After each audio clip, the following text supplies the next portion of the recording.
Hi my dear குட்டீஸ் and friends, welcome to Sahana corner. இன்றைக்கி ஒரு கிளாஸ் பாட்டில் எடுத்திருக்கேன். இது வந்து ஒரு காஃபி பாட்டில்.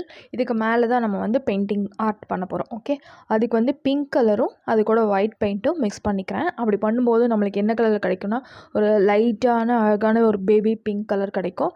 அது வந்து ஒரு ஸ்பஞ்ச் எடுத்துகிட்டு அந்த பாட்டில் ஃபுல்லாக வந்து பெயிண்ட் வந்து அப்ளை பண்ணிக்கலாம். இது கூட கொஞ்சம் ஃபெவிகாலும் மிக்ஸ் பண்ணிட்டீங்க அப்படின்னா அந்த பாட்டிலேருந்து அந்த பெயிண்ட் வந்து பீல் ஆஃப் ஆகாமல் இருக்கும். ஓகே, அடுத்து அந்த பாட்டிலுக்கு மேலே வந்து கொஞ்சம் இடம் இருந்துச்சுல, அதில் வந்து பெயிண்ட் ப்ரஷ் வச்சு பெயிண்ட் பண்ணி முடிச்சாச்சு. இப்போ நல்லா காஞ்சதுக்கப்புறம் ரெட் கலர் பெயிண்ட் எடுத்துக்கோங்க. கொஞ்சம் மீடியம் சைஸில் அங்கங்கே ஆர்டின் ஷேப்பில் வரைஞ்சிக்கலாம். ஃபர்ஸ்ட் அவுட்லைன் மட்டும் வரைகிறேன். வரைஞ்சிட்டு அதுக்குள்ளே வந்து கலரிங் வந்து ரெட் கலர் வந்து ஃபில் பண்ணிக்கோங்க. இப்போ நான் பண்ணுற மாதிரியே ரொம்ப க்யூட்டான சிம்பிளான ஆர்ட் தான். ஈஸியாக இருக்கும், நீங்கள் கண்டிப்பாக பண்ணி பாருங்கள். ஸோ அந்த ஆர்டின் குட்டி குட்டி ஆர்டின் போட்டோம்ல, அது ஃபுல்லாக வந்து ரெட் கலர் பெயிண்ட் வந்து ஃபில் பண்ணியாச்சு. ஃபில் பண்ணி இதை கொஞ்சம் நேரம் காய வச்சுடுங்க. அடுத்து வந்து ஒரு க்ரீன் கலர் பெயிண்ட் எடுத்துக்கலாம். க்ரீன் பெயிண்ட் எடுத்து அந்த ஒரு ஆர்டினுக்கு மேலேயும் ஒரு 3 லீஃப் இருக்கிற மாதிரி போட்டுக்கோங்க. இது வந்து பார்க்குறதுக்கு ஸ்ட்ராபெரி மாதிரி இருக்குதா இல்லையான்னு சொல்லுங்கள். நான் ஸ்ட்ராபெரின்னு நினச்சி தான் வந்து ட்ரா பண்ணிகிட்ருக்கேன். ஓகே, ஸோ எல்லாத்துக்கு மேலேயும் ஒரு 3 லீஃப் இருக்கிற மாதிரி போட்டாச்சு. போட்டதுக்கப்புறமா கொஞ்சம் ட்ரை ஆனதுக்கப்புறம் ஒயிட் கலர் பெயிண்ட் எடுத்துக்கோங்க. ஒயிட் கலர் பெயிண்ட் எடுத்துகிட்டு அதை தின்னான ப்ரஷ் எடுத்துகிட்டு அந்த ஸ்ட்ராபெரிக்குள்ளே குட்டி குட்டி டாட்ஸ், ரொம்ப குட்டி குட்டி டாட்ஸ் வச்சிங்கன்னா பார்க்குறதுக்கு ரொம்ப அழகாக இருக்கும். அதனால் இந்த மாதிரி குட்டி குட்டி டாட்ஸ் வச்சிட்டிங்க அப்படின்னா ரொம்ப க்யூட்டான ஒரு பாட்டில் ஆர்ட் வந்து நம்மளுக்கு ரெடி ஆகிடும்.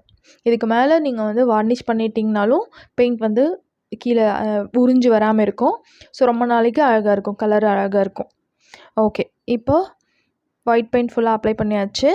ஒரு ஸ்ட்ராபெரிக்கு மட்டும் லீஃப் போடாமல் வச்சுருந்தேன்ல, அதுக்கும் போட்டுட்டேன். அடுத்து எல்லோ கலர் பெயிண்ட் எடுத்து மிச்சம் இருக்கிற இடத்துலலாம் வந்து சின்ன சின்ன டாட்ஸ் வச்சுருங்க. அது லைட்டாக தான் தெரியும், பட் பார்க்குறதுக்கு அழகாக இருக்கும். ஸோ பாட்டில் ஃபுல்லாக அங்கங்கே சின்ன சின்ன எல்லோ டாட்ஸ் வந்து வச்சாச்சு. வச்சதுக்கப்புறம் இதோட மூடி, இது வந்து காஃபி பாட்டில் தான். ஸோ மூடி போட்டு நம்ம இதை திருப்பி கண்டெய்னராக வேறு எதுக்காவது யூஸ் பண்ணிக்கலாம். அப்படி இல்லை அப்படின்னா நீங்கள் வந்து இதை ஃப்ளார் வாஷாக இந்த பாட்டிலை யூஸ் பண்ணணும்னு நினச்சிங்கன்னா அந்த மூடியை வந்து கழட்டி வச்சுட்டு அந்த இடத்துல ஏதாவது லேஸு, சாட்டின் ரிப்பன் அந்த மாதிரி வச்சு எக்ஸ்ட்ரா டெக்கரேட் பண்ணிங்கன்னா பார்க்குறதுக்கு இன்னுமே அழகாக இருக்கும். இதை வந்து நான் ஒரு ஸ்பூன் ஸ்டாண்டாக கிச்சனில் வைக்கலாம் அப்படின்னு சொல்லிட்டு பிளானு.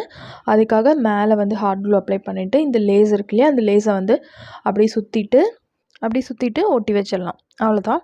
பார்க்குறதுக்கு அந்த லேஸும் வந்து ஒரு பிங்க் கலர் லீஃப் மாதிரி டிசைனில் இருந்துச்சு.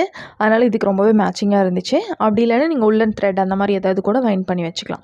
அவ்வளோதான். இப்போ கிச்சனில் வந்துட்டு ஸ்பூன் போட்டு வைக்கிற ஸ்டாண்டாக வச்சுக்கலாம். பார்க்குறதுக்கு ரொம்ப க்யூட்டாக இருக்கும். ஸோ கிச்சன் அப்படிங்கிறனால ஃப்ரூட்ஸு, வெஜிடபிள்ஸ் எல்லாம் இருக்கும்ல, அதுக்கு மேட்சிங்கான ஒரு கான்செப்டாக இருக்கும்னு நினைக்கிறேன். இந்த வீடியோ இன்ஃபர்மேஷன் உங்களுக்கு பிடிக்கும்னு நினைக்கிறேன். பிடிச்சிருந்தா லைக் பண்ணுங்கள், கமெண்ட் பண்ணுங்கள், ஷேர் பண்ணுங்கள். நெக்ஸ்ட் வீடியோவில் பார்க்கலாம். Bye bye by.